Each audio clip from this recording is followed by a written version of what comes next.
Hello.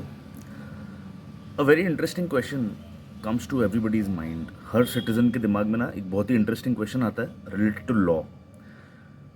Well, ये कोई technical question नहीं है, बट द क्वेश्चन इज कि why should I follow the law when a lot of people no are doing crimes every day and there are a lot of people who walk free even though they have committed the crime because of lack of evidence and all.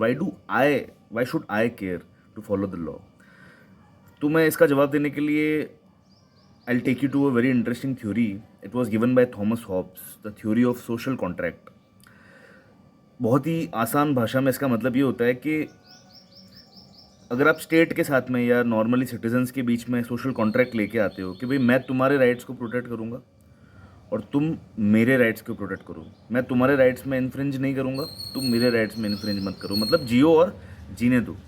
ये contract अपन state के साथ भी करते हैं, मतलब government के साथ भी, और नॉर्मली लोगों के बीच में भी होता है कि मैं तुम्हारे राइट्स को का हनन नहीं करूँगा, तुम मेरे राइट्स का हनन मत करो, पीसफुली रहते हैं सारे के सारे। तो इसको अगर अब लॉ की लैंग्वेज में समझा जाए तो क्या होता है कि व्हेन पीपल सी कि कोई और किसी और के राइट्स को इन्फ्रिंज कर रहा है, तो वहाँ पे इस चीज़ को लोग कॉम्प्रीहेंड नहीं कर पाते, समझ नहीं पाते कि ये कल हमारे साथ भी हो सकता है।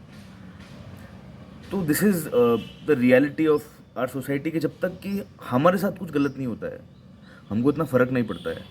But just think about it, अगर ये इंसिडेंसेस बढ़ते जाएं और ज़्यादा से ज़्यादा लोग लॉ तोड़ने लगे तो वो दिन दूर नहीं होगा जब किसी और के साथ हुआ हुआ इंसिडेंट तुम्हारे साथ भी हो सकता है। That's why we should all live according to the law.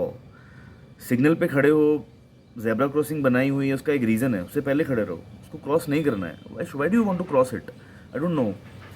सिर्फ तुम्हें तकलीफ नहीं हो रही है, टाइम तुम्हारा वेस्ट नहीं हो रहा है सिर्फ, मतलब बहुत लोग हैं जो उस लाइन में खड़े रहना चाहते हैं।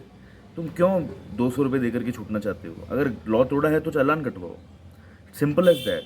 आज तुम लॉ के साइड में खड़े रहोगे तो there will come a time in the future the law will stand by your side, simple as that, right? Agree or not? Well, I think I like to live by the law. Thank you.